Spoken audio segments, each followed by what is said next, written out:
de número 4, você precisa nascer de novo. Primeiro trimestre de 2022, Revista dos Jovens. Olá, meus irmãos, sejam todos bem-vindos ao canal Teologia Simplificada. Eu sou o pastor Evandro Oliveira e estamos aqui para darmos sequência ao nosso estudo da Escola Bíblica Dominical, primeiro trimestre de 2022, Revista dos Jovens, cujo tema é Jesus Cristo, o Filho de Deus. Estamos estudando sobre os sinais e ensinos de Cristo no Evangelho de João. Lição de número 4, cujo tema é Você precisa nascer de novo.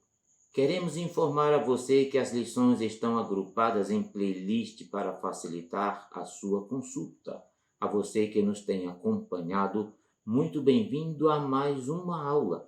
E você que acessou o canal pela primeira vez, também é muito bem-vindo. Então fique conosco, vamos ao cabeçalho da nossa lição. O tema da lição é Você precisa nascer de novo. Texto principal. Jesus respondeu, na verdade te digo que aquele que não nascer da água e do Espírito não pode entrar no reino de Deus. João capítulo 3, e o versículo 5. O resumo da lição. A mensagem de Jesus é bem clara. Não basta ser religioso. Os objetivos são, primeiro, apresentar a clareza da mensagem de Jesus na pregação a Nicodemos. Segundo objetivo, saber que Nicodemos foi de fariseu a discípulo. E o terceiro objetivo, que deve ser atingido pelo professor em sala de aula, é explicar a respeito do milagre do novo nascimento. Muito bem, meus queridos irmãos, a leitura bíblica, o texto bíblico é João capítulo 3, versículo de número 1 até o versículo de número 7. Nesta lição, estudaremos a respeito do encontro entre Nicodemos, um fariseu e membro do Conselho Supremo, ou seja, o Sinédrio, e o Senhor Jesus Cristo. Ao narrar acerca deste encontro, o discípulo amado nos deu um ensino específico e profundo acerca da regeneração do novo nascimento. No decorrer da aula, você, professor, explique aos alunos o fato de que Jesus deixou claro em sua mensagem que religiosidade não basta, é preciso nascer de novo. É importante também ressaltar que o novo nascimento é o mesmo que conversão e regeneração. É um milagre realizado somente por Jesus Cristo mediante a nossa fé nele. Somente o Senhor Jesus pode recriar o ser humano caído, tornando-o filho de Deus. O tema da presente lição é de suma importância, porque muitas pessoas estão equivocadas nas coisas concernentes à salvação. Assim como Nicodemos também estava. As boas ações, um padrão de vida exemplar e até mesmo a prática de uma religiosidade sincera não conduzem ninguém à vida eterna. O diálogo de Jesus com Nicodemos, um líder religioso, honesto e sincero, revela a necessidade do novo nascimento para entrar no reino dos céus. Então, meus queridos irmãos, vamos agora ao primeiro ponto da nossa lição. Mas antes de continuarmos, eu quero fazer 3 pedidos a você. Pode ser? O primeiro pedido é, se você é novo por aqui, faça a sua inscrição no nosso canal e eu vou dar um tempo para você fazer isso. Segundo pedido que eu quero fazer a você, assista o vídeo até o fim. Tem subsídios, imagens e muito mais informações para você enriquecer a sua aula. E o terceiro pedido é, caso você queira, faça o seu comentário aí. Deixe o seu comentário porque ele é muito importante para todos nós. Muito bem, irmãos, vamos agora sim ao primeiro ponto da nossa lição. Uma mensagem clara. Depois do milagre em Caná, Jesus e a sua mãe e os seus irmãos e os discípulos descem a Cafarnaum, onde permanecem não muitos dias. Estudamos isso na lição anterior. De fato, Mateus registra que Jesus, porém, ouvindo que João estava preso, voltou para a Galiléia e, deixando Nazaré, foi habitar em Cafarnaum. Cafarnaum é uma cidade marítima, nos confins de Zebulon e Naftali. Mateus capítulo 4, versículo 12. Não se sabe o tempo preciso que Jesus permaneceu em Cafarnaum. Agora, aproximando-se a Páscoa, subiu a Jerusalém, onde se deu o encontro com Nicodemos após o episódio da primeira purificação do templo. Veja, meus irmãos, que João afirma que por ocasião dessa sua primeira viagem à capital de Israel, Jesus realizou alguns sinais, capítulo 2, versículo 23, que estão entre os muitos milagres que não foram registrados. Isso explica o fato de Nicodemos já ter iniciado a conversa com Jesus falando dos sinais que ele fazia. Rabi, bem sabemos que és mestre vindo de Deus, porque ninguém pode fazer estes sinais que tu fazes de Deus, se Deus não for com ele. Veja que a presença de Jesus já havia despertado a atenção dos religiosos da época, principalmente dos fariseus, que tinham a pretensão de ter o domínio das massas com o verdadeiro patrulhamento que faziam, impondo cargas pesadas aos judeus, pesados impostos e tributos, as quais eles mesmos não podiam carregar. Dentre esses mestres da lei estava Nicodemos, em quem foi despertado o interesse de conhecer de perto quem era Jesus. E aí, meus irmãos, eu convido você aí o primeiro subitem que fala da religiosidade. E religiosidade não basta. Veja que quando Nicodemos vai ter com Jesus e chama-lhe de mestre, precisava ser adequadamente confrontado a fim de que o seu coração fosse exposto diante da verdadeira necessidade que possuía, que era nascer de novo. A prática religiosa de Nicodemos não tinha valor algum para a sua salvação. Em seu contato com Nicodemos, Jesus transmitiu uma mensagem clara. Não lhe bastava ser religioso. Nicodemos é identificado como um fariseu representante da ala religiosa altamente rigorosa no cumprimento da lei e das tradições judaicas. Mestre de Israel, era versado na teologia do judaísmo, mas isso não impressionaria ao Filho de Deus, que sabia de sua real condição espiritual e da necessidade de um novo nascimento. E aí, meus irmãos, o que a gente aprende disso tudo aqui é que Jesus vê o nosso interior e ele conhece perfeitamente o nosso estado espiritual. Segundo item, mestre vindo de Deus. Quando Nicodemos foi ter com Jesus, ele disse: Rabi, bem sabemos que és mestre vindo de Deus. Cristo, sem dúvida, era muito mais do que um mestre. Era o próprio Filho de Deus, o Messias prometido e Salvador e Redentor do mundo.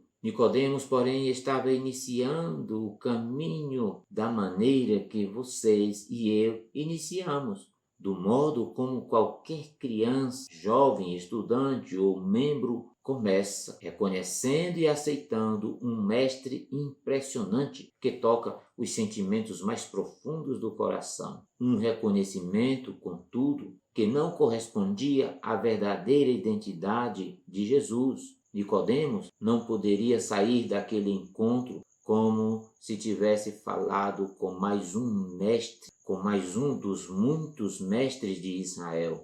Era imprescindível que a superioridade de Cristo e sua missão ficassem absolutamente claras. Por isso, Jesus transmite a Nicodemos todo o plano salvífico. Muito bem, meus queridos irmãos, continue conosco, a aula está maravilhosa e nós vamos estudar o segundo ponto da nossa lição, que fala sobre um item muito interessante de fariseu a discípulo, e nós vamos estudar um pouco dessa classe que havia nos tempos do Novo Testamento. Os evangelhos mencionam os fariseus por diversas vezes, mas quem eram esses religiosos que tanto observavam, que tanto buscavam questionar a Jesus e, na sua grande maioria, rejeitaram-no de forma tão hostil? A origem dos fariseus está relacionada ao surgimento de um movimento que pregava a necessidade de separação dos judeus em relação as influências das culturas de outros povos, principalmente a influência da cultura grega. Logo que o grupo dos fariseus cresceu e ganhou influência e popularidade entre os judeus, veja, meus irmãos, que o orgulho tomou conta do coração desses líderes. Os fariseus representavam o povo e, apesar de serem minoria na sociedade pré-cristã, exerciam forte influência na comunidade judaica.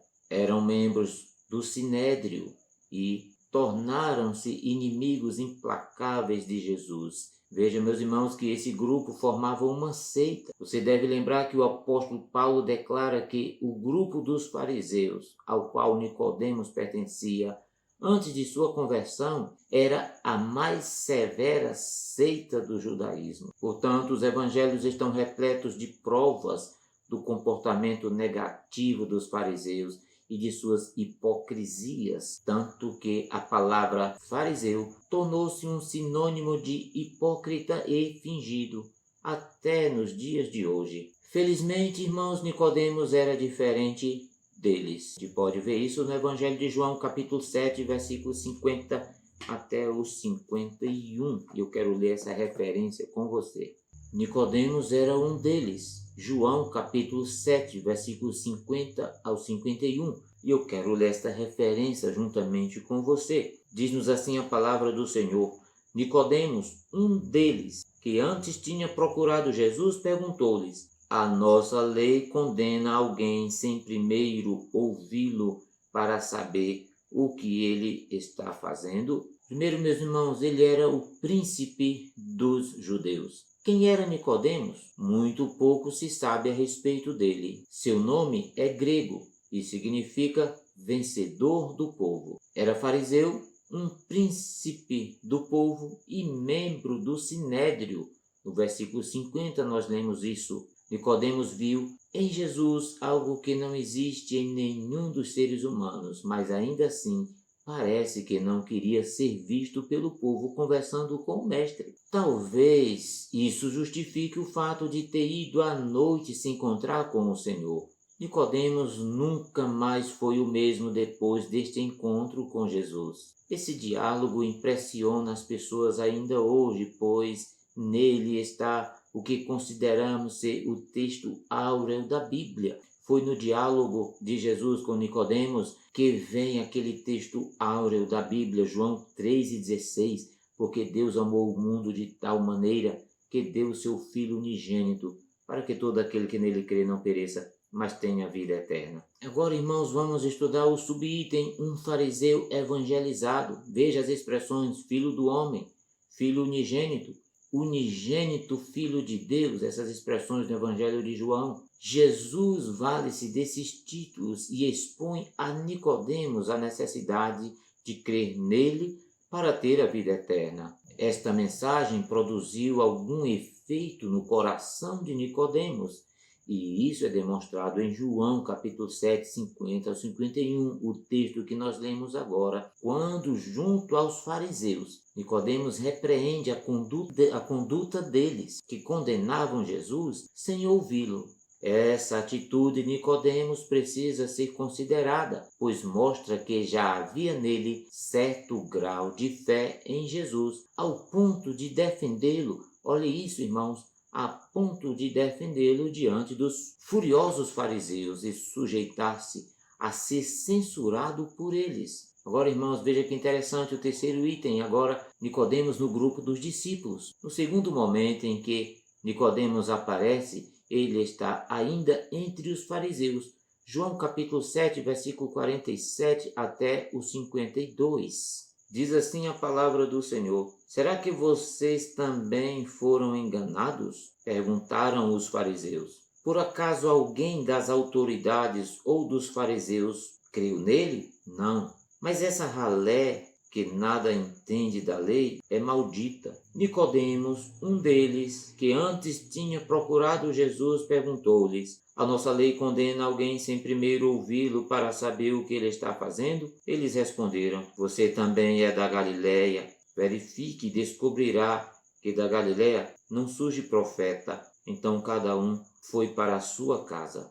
Então veja que Nicodemos ainda está entre os fariseus, mas ele fala a favor de Jesus Cristo. Veja também, irmãos, quando Jesus Cristo foi crucificado, Nicodemos aparece junto a José de Arimateia, identificado como discípulo de Jesus. João capítulo 19, versículo 38 e 39. Diz assim a palavra do Senhor: se Demétrio e seus companheiros de profissão têm alguma queixa contra alguém, os tribunais estão abertos e há procônsules, eles que apresentem suas queixas ali. No segundo momento em que aparece, naquela ocasião, Nicodemos leva especiarias para a preparação do corpo de Jesus e já não estava mais na companhia dos fariseus. Veja isso, meus irmãos, que interessante. É possível inferir um nítido crescimento em Nicodemos nos 3 episódios em que ele aparece. Quanto a esse último, Meyer Birman chega a dizer que Nicodemos estava ficando mais firme na fé, chegando a demonstrar mais devoção do que os próprios discípulos que fugiram quando veio ajudar a sepultar o corpo de Cristo Jesus. Muito bem, meus irmãos, continue conosco, a aula está maravilhosa, não saia daí porque agora nós vamos estudar o terceiro ponto da nossa lição, cujo tema é o milagre do novo nascimento, e o primeiro subitem fala sobre a regeneração. O versículo 7 disse Jesus a Nicodemos: é necessário nascer de novo. Talvez Nicodemos esperasse uma resposta religiosa como retribuição das boas e sinceras palavras ditas a Jesus. Talvez Nicodemos esperasse uma resposta cheia de elogios como retribuição das boas e sinceras palavras ditas a Jesus. Mas ele se surpreendeu com a declaração do Mestre, que disse: aquele que não nascer de novo não pode ver o reino de Deus. O que essas palavras significam? Nascer de novo é nascer da água e do Espírito, e isso significa regeneração. É, portanto, o início de uma nova vida, quando o pecador se torna uma nova criatura criada em Cristo Jesus. Trata-se de uma experiência profunda com Jesus e não de mera mudança de religião. Veja, portanto, irmãos, que o encontro entre Jesus e Nicodemos nos deu um dos sermões mais específicos das Escrituras acerca da regeneração. Trata-se do milagre do novo nascimento através da água e do Espírito. João capítulo 13, versículo 5. Pela qual somos gerados de novo e passamos a ter vida eterna. Esse novo nascimento é operado em todo aquele que reconhece sua condição de pecador e crê em Cristo como seu Salvador. É, portanto, essencial para o novo nascimento. O segundo subitem do terceiro ponto vai falar sobre a regeneração no método da salvação. Portanto, meus irmãos, a regeneração é uma das obras que Deus realiza em nós no processo de salvação. Outras são a justificação, a adoção, a santificação. Como já vimos, a regeneração é um renascimento espiritual, a ação decisiva e instantânea do Espírito Santo, mediante a qual ele cria de novo a natureza interior. Na regeneração, o espírito humano é vivificado, ou seja, a vida de Deus torna-se operante em nós, libertando-nos dos desejos da carne e habilitando-nos a andar no Espírito. E aí, meus queridos irmãos, há uma mudança em nossas inclinações, nos nossos desejos e as nossas motivações íntimas.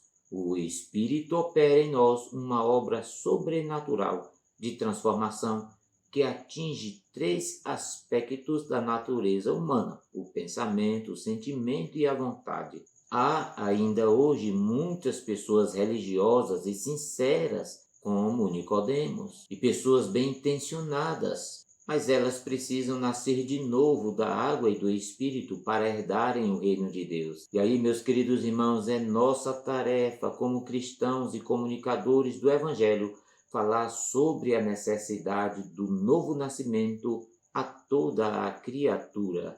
Muito bem, meus queridos irmãos, estamos concluindo essa lição e aguardo você na próxima semana.